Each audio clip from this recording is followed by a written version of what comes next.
asalaamualeykum wa rahmatulahi taala wa barakaatu suñu mbokku internet yi suñu mbokku téléspectateur yu TMS TV ñi ngi amati mbégte di leen ziar ci télé bi nga xam ni moo feeñal lépp lu nëbbu làmboog njëriñ fii ci kër xalif général Alaaji Thierno Moule Sow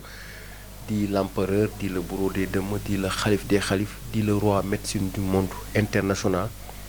the king of the king kon sëriñ bi ñu ngi lay ziaraat di la jox sa wàccuwaay di ziar say waajur di ziar sa bépp fans bu nekk ci kaw suuf rawatina association bi nekk ca bitim réew te Ousmane Samsi sama ruusi jiite ko di nuyu ñoom tonton Sow ñoom Fama di nuyu suñu jigéen bi nga xam ni également ma nga nekk ba bitim réew yónnee fauteuil bi ngeen gis sëriñ bi toog ak baaful bi nga xam ni moom également ci la ñuy liggéey benn ci taalibe sëriñ bi ne ba Maroc également yónnee ko di nuyu aussi association bi nekk fii Sénégal nga xam ne Al Seyni Sila moo ko jiite di nuyu képp koo xam ni foo mën a ne ci àdduna yaa ngi bàyyi xel TMS TV di bàyyi xel sëriñ bi nga xam ni dimension internationale la sëriñ bi nag defe naa ni kenn mënu koo fay lu ko waay mën a jox ci kaw suuf mënoo koo fay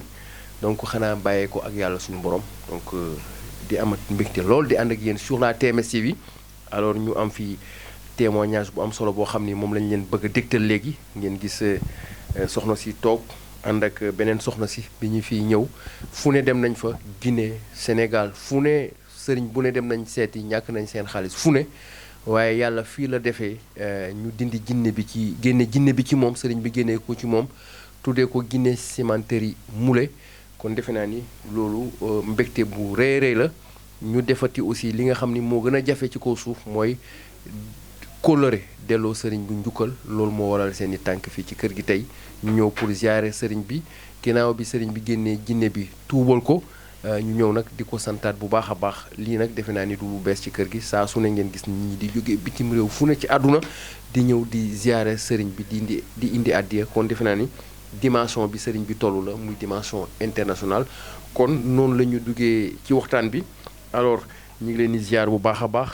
di leen nuyu di am mbégte di ànd ak yéen fii ci kër clinique kër xalif général Alaaji Thierno Moule Sow tey ñu bëggoon nga présenté wu rek nga wax ñu tur bi ak sant bi ak lan moo waral seen tànk fii tey ci kër gi. salaamaaleykum wa rahmatullah Fatoumata man de Fatoumata Sira Sall laa tudd.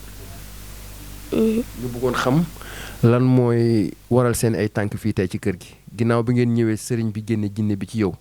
dem ngeen fu ne sëriñ bu ne seeti ngeen ko ba ngeen ñëwee ci le xalif général la lépp saafaro lépp sotti mu nekk mbégte ak kontante ñu bëggoon yan kàddu ngay wax jëmale ci sëriñ bi. Man de macha allah lay wax bu ma ñëwoon na fii damaa nu feebaroon te ma ñëw fii rekk feebar bi bàyyi si man mënuma wax olof bi bu bari waaye xaaral ma wax pulaar. mën nga wax ci pulaar après ki tekkal ñu ko. waaw min de komi arnoɗo ɗo hallan nawni komi arnoɗo ɗo ñawdagol ko jour goto min ari ɗo ñawdagol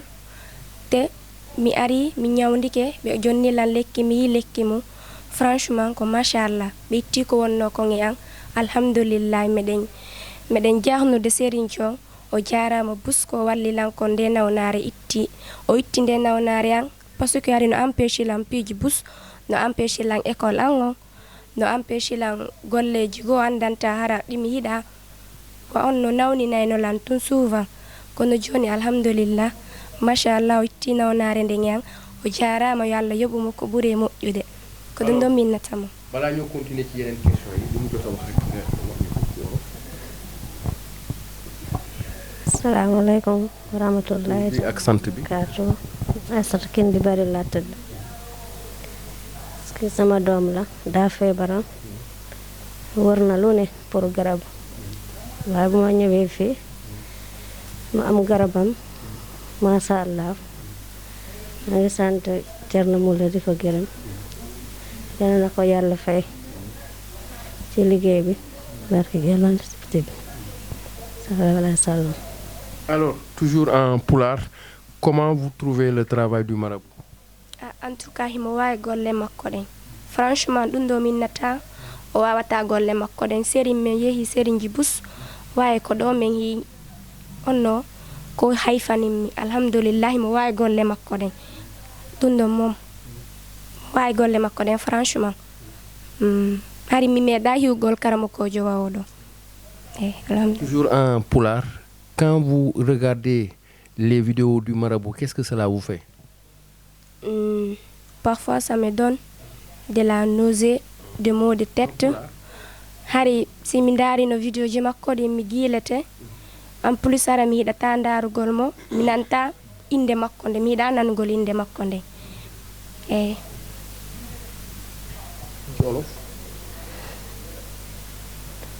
dama ko laaj nan la gisee liggéeyu sëriñ bi ak buy seetaan également ay vidéo sëriñ bi nan la ko gisee aussi. nee ne bu mu feebaroon ñemewul seetaan ki vidéo sëriñ bi ñemewu ko seetaan musul gis sëriñ ku mel nii gis naa sëriñ lu bari waaye musul gis sëriñ bu mel nii macha allah. J'aimerais également vous demander comment vous avez pu faire pour connaître le marabout en pulaar. ko kotirawango wonnomo ndarude o siwaynomo ka YouTube sama mag bi kotan cousin am joni noon ɓa o siwinomo ka YouTube o ndaari o tawi golle maɓɓe ɗen c'est très important o inni o ƴetti numéro on après o jonni men numéro on min noddi noon wonɓe ɓen ga golle ɓen ga après noon min ari ga min yiide makko. dama ko laaj ma ne ko moom ginnaaw bi ko feebar bi dalee mu dem ci sëriñ bu ne nan la def ba xam Thierno Moule Sow ba ñëw fi. nee na magam bu góor moo doon seetaanu vidéo yi mu jël seen adresse foofu ñu jox ma numéro bi ma woo seen numéro bi bu ma ñëw fii. après. ma woo numéro yi bu ma ñëw fii def kii bi consultation ma gisante ak sëriñ bi. Alors, j'aimerais également vous poser une question. Qu'est-ce que vous ressentez maintenant? Parce qu'auparavant, vous étiez malade, vous êtes venu ici. Grâce au travail du marabout, qui est unique dans le monde, le marabout a réussi à sortir le djinn. Alors, qu'est-ce que vous ressentez maintenant en pulaar? ɗo mom komi ɗo joni mi ndikki alhamdulillah fus joni mi ala resantude comme avant mi nikki ɗum ɗo mom machallah alhamdulillah komi innata kadi wa marɗo nawnare sugu an wo haysi yahali nokkugo nangugol bonnugol mbuudi mum yo arɗo taw ndara hide yo karamokojo ɗo o wallowo ɗo himɓe ɓen pour no ɓe ndikkira no gasa kanko mo waway ko yi e mum min on mom alhamdulillah hari komi nawnunoɗo joni hayfi buy alhamdulillah o jarama kay ko wallilanko. dama ko laaj avant muy ñëw fii dafa feebaroon jinne dugg ko mu dem fu ne kenn mënu koo faj mu ñëw fii sëriñ bi génne jinne bi léegi alhamdulilah dama koy laaj léegi moom lan lay yëg ci yaramam. nee na léegi alhamdulilah yëgutul dara si yaram bi léegi tane naa bu baax su mu gisee nit kuy feebar lu mu feebaroon di koy wax mu ñëw si Thierno Moule Sow moom mun na faj macha allah. Alors, le dernier mot, c'est quoi envers le marabout? Vu de ce qu'il est en train de faire au Sénégal et dans le monde, quand vous venez ici, vous voyez beaucoup de patients, les gens sont là en train d'attendre. Hein, ça demande de la patience. Le marabout qui est sollicité partout dans le monde, hein, qui fait un travail dont aucun marabout ne le fait dans le monde. Il est unique sur Terre. Dans tout ce que vous avez constaté, quel est votre dernier mot envers le marabout? Toujours en pulaar. Komi innata alhamdulillahi ɓa allahu lanɗo jippiniwa oɗo ɗo wawɗo ñawdugol ɗi jinnaji itta onno yimɓe ɓen ko tampintaɓe kon bonnanaɓe piiji buy koyo continue golle makko ɗen mo wawi golle makko ɗen franchement ɗum ɗon ko gonga min mi yiyani hoore am o jarama kadi komi conseille ta yimɓe ɓen yoɓe ar ɓe ndaara si ɓe suivi vidéo ji maɓɓe ɗin si ɓe mari nawnuɗo yoɓe ar ɓe ndaara ɓe constata karamokojo imo wawi golle makko ɗen ko ɗum mi wawi innugol o jarama noon kadi min on mom hari komi nawnunoɗo kono mi dikki alhamdulillah. dama ko ne bi mu ñëwee fii li mu jot a dund fii yëpp gis sëriñ bi nit ñi toog fii bëri fii di ko xaar ku ne di ko xaar nga xam ni il faut nga am patience ñu gis sëriñ bi Sénégal dañ ko soxla àdduna yëpp soxla ko lan mooy kàddu gu mujjoom jëm ci sëriñ bi ak li mu jot a expliqué léegi nga tekk ñu ko ci on. nee na moom alhamdulilah daa feebaroon léegi weer na bu ko gis vidéo yi na ko seetaan mu jël ci adresse bi mu ñëw ci Thierno Moule Sow yàlla wàcc na sëriñ bu mag. yàlla wàcce na sëriñ bu mag. ci Thierno Moule Sow bu mun na faj génne jinnay ci doomu aadama ci nit yi mu faj ko. Alors j'aimerais te poser donc deux questions. Donc tu as dit tantôt, tu as expliqué une question d'abord, oui. Tu as expliqué à Moustapha, donc mon collègue, que tu ne ressens plus rien, que tu te sens à l'aise, ainsi de suite. Mais qu'est-ce que tu ressentais au début quand tu vivais avec la maladie? Est-ce que tu ressentais des maux de tête, des maux de ventre? Comment se manifestait la maladie au niveau de ton corps exactement? Qu'est-ce que tu ressentais quand tu vivais avec la maladie? hari mi alano e jande depuis ko mi nawnuno mi waɗayno piiji ɗi mi yiɗa waɗugol hara simi yehino ka école mi haɓideno wonde hay professeur ɓe am ɓen mi haɓideno n'importe qui dal hara hiɗa mi jokkodira yimɓe ko goɗɗo wolanila wo komi hiɗa komi waɗata cela veut dire que hari mi jeeya ɓandu an ɗum quoi hari mi jeeya ɓandu an ɗum hari no wawi was ko goɗɗo go jeylan donc fus mi andatano si arino yan min tumi jottono hara no wawi was ko goɗɗo go jooɗi hara mi anda hay no mi wayiri.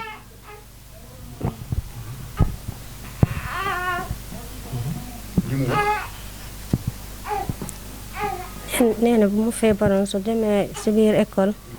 souvent day mer mu xoloo ak professeur bi bu bëggul kenn wax ko dara loolu moo doon dal. Madame da doon mer daal. Deuxième question, alors vous avez eu à aller voir beaucoup de marabouts. Est-ce que c'était uniquement en Guinée ou bien ici au Sénégal? Quel genre de marabout étiez-vous en train de voir, en Guinée ou bien au Sénégal? min hi karamokoɓe Guinée min hi karamokoɓe Sénégal ɗo kono komi yehi wo hara no woni même chose hara no wawi wonno mi wayruno avant fus mi santiratando komi yehi ton kon.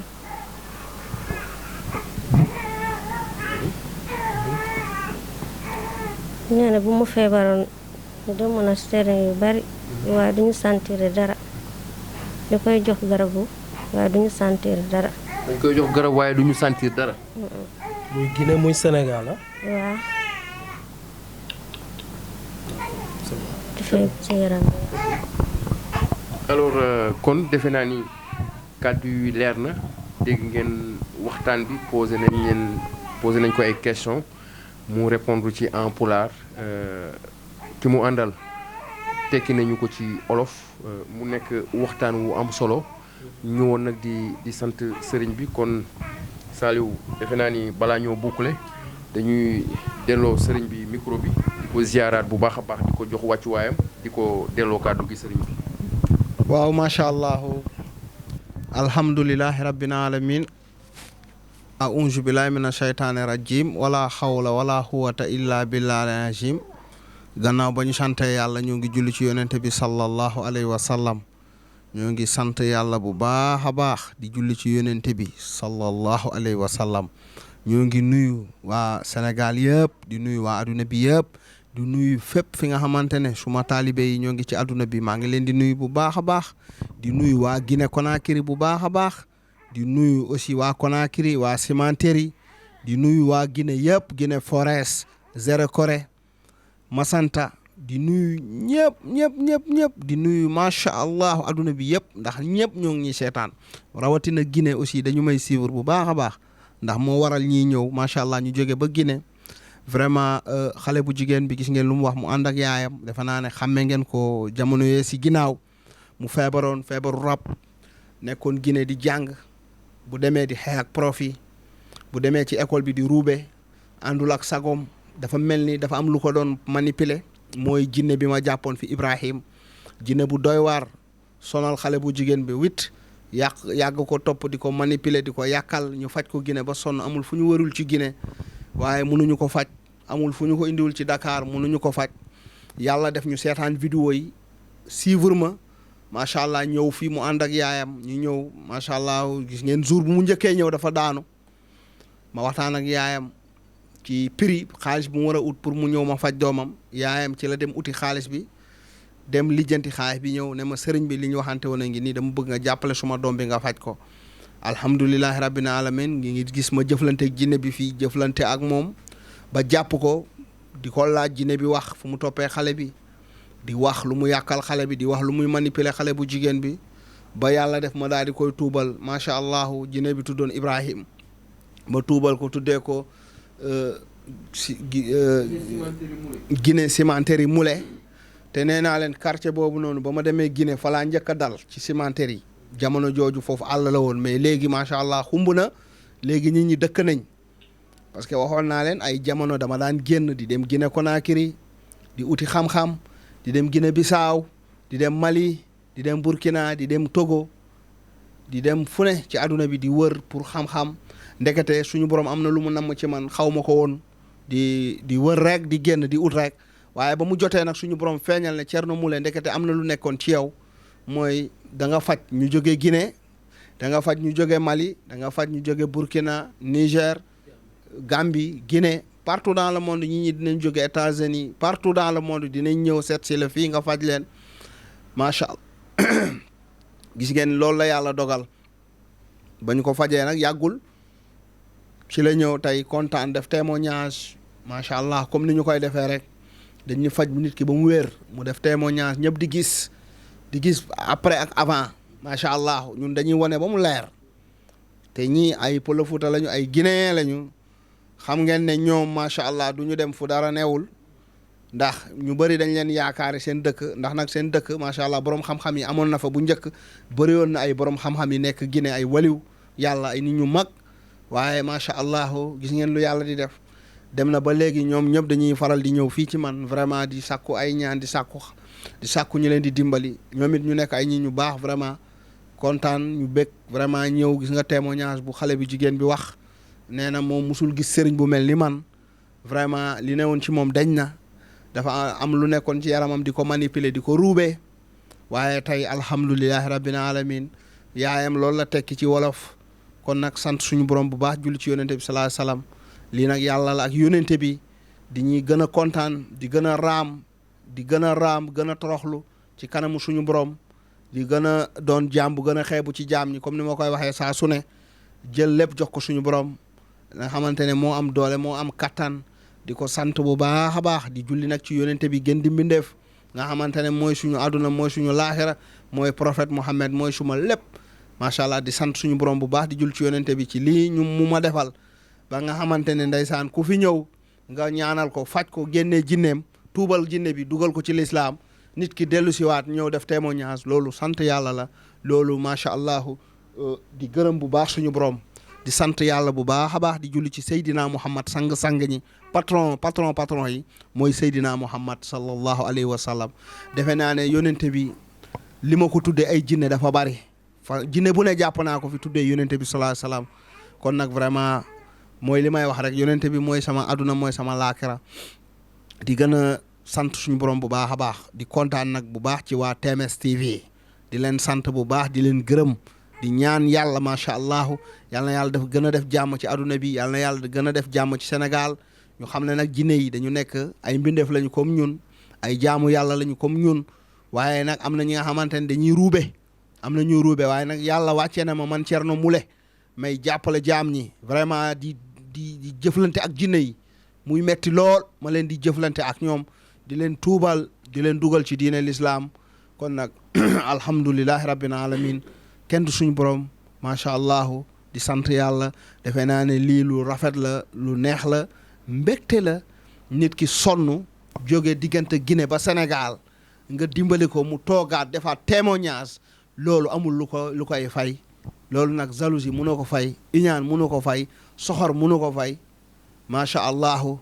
soo munul da ngay maandu soo xamul da ngay noppi soxor ak iñaan munul fay lii defe naa ne lu ne fàng nag kenn du ko jeex macha allahu mbele coow la xalif général des jinne le king of the king Thierno Moule papa yi jinne yi bàyyi sëriñ si xam ngeen ne saa yu ma jàkkaarloog jinne yi rek macha allahu xel dal xam ngeen ne lii lu rëy la jamais vu sëriñ bi nga xamante ne wóolu na boppam wóolu na yàlla wóolu na yonente bi gëm na boppam gëm na yàlla gëm na yonente bi macha allahu yor créé téléem di faj di wane en direct adduna bi yëpp di ko seetaan monde entier di ñëw tubaab yi di ñëw américains yi di ñëw français yi di ñëw ñi ñu ñuul ñi ñu weex ñi sëriñ Cheikh ñëpp di ñëw defe naa ne lii dara gënu ko leer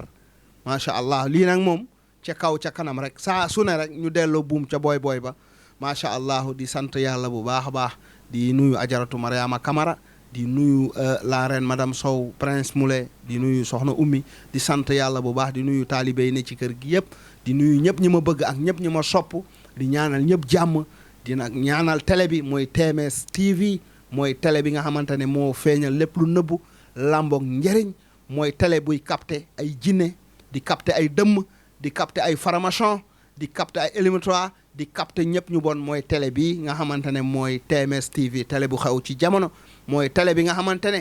actuellement monde entier bi ñëpp dañ koy seetaan président yi dañ koy seetaan ministres yi dañ koy seetaan artistes yi mag yi ñëpp dañuy seetaan TMS TV ndax nag actualité la ndax nag jinne ak dëmm ak rab ak seytaane moo jommal askan bi moo sonal nit ñi moo waral Thierno Moule Sow ñëpp a koy seetaan kon nag di sant yàlla bu baax di julli ci yonente bi Moustapha. macha allah sëriñ bi kàddu yi am na solo lu ne fàng kenn du ko jeex sëriñ bi dégg ngeen ci kàddu yi delloo na njukkal sallallahu alayhi wa sallam mu yonente bi delloo njukkal suñu borom léppam allahu la. kon defe naa ni sëriñ bi allahu boobu ñuy wax mooy feeñ ci moom toujours moom lay wone moom lay jëfee. moo tax ci ay kàddoom toujours aussi lépp da koy delloo suñu borom kon defe naa ni loolu amati nañ mbégte ak kontante kon damay delloo kàddu gi rek suñu naataango Saliou mu defal ñu benn commentaire en français et en anglais Saliou vous avez la parole. Merci Moustapha Fall.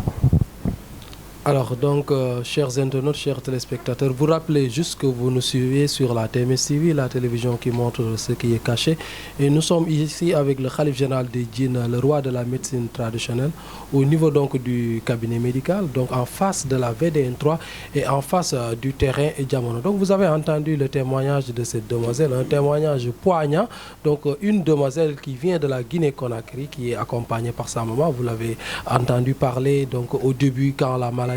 l'habiter, quand donc le djinn, l'esprit était en train de la posséder, elle cessait de se battre à l'école, elle se bagarrait avec les professeurs. Donc c'est ce djinn qui a même donc tout fait pour gâcher ses études. Donc vous voyez, elle sentait vraiment quelque chose d'extraordinaire dans son corps. Mais grâce à Thierno Moule Sow et grâce à son frère qui lui a montré une vidéo donc de Thierno Moule Sow au niveau de la chaîne YouTube, donc elle est venue ici avec sa maman qui a eu à discuter avec Thierno Moule Sow. Et ils ont trouvé un terrain d'entente, donc elle a donc tout simplement versé la somme requise et finalement le Khalif général des djinns a pu sortir donc l'esprit qui habitait cette demoiselle et qui vraiment l'a possédée et qui l'empêchait de vivre en paix. Aujourd'hui vous la voyez, elle se sent plus à l'aise, elle a témoigné, elle a dit que vraiment Thierno Moule Sow était vraiment le meilleur marabout du monde et elle n'a jamais vu un marabout donc de sa posture, parce que c'est grâce à lui vraiment qu'elle vit actuellement à l'aise. Donc vous avez entendu, donc c'est un témoignage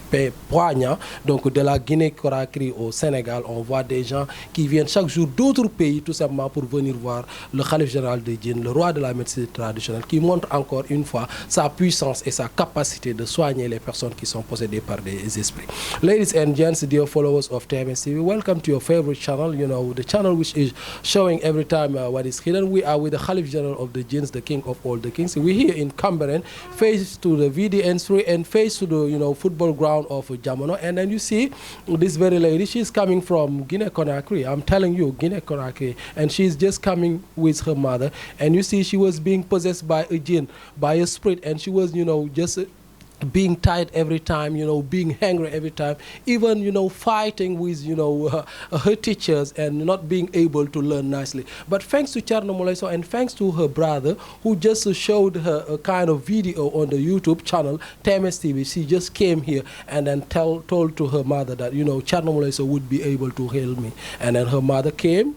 just tried to discuss with Thierno Moulay Sow, and Thierno Moulay Sow told her that you have to bring the amount of money that you must give to be able to make your daughter recover soon. And then the mother did that, and Thierno Moulay Sow did his best to make out the jinn from the body of this very lady, from the body of this very, young lady. And now she's feeling better. She's just witnessing today, coming to witness, saying that she is very happy about Thierno Moulay Sow, the king of all the kings. And she's witnessing that Thierno Moulay Sow is the best marabout in the world. So that's what happened. So thanks for following us on TMS TV, your favorite channel, the channel which is showing every time what is hidden. I will just give the floor to my colleague, Mustafa Fa. He will just, sum it up and make it in a nutshell so as to just let you know what happened here. macha allah Saliou kaddu yi am na solo kon defe naa ni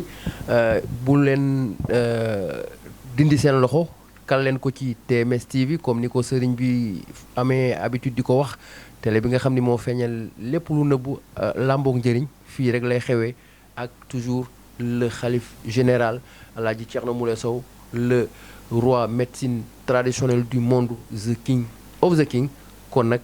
ñu ngi leen di ziaraat bu baax a baax sur la TMS TV jërë ngeen jëf.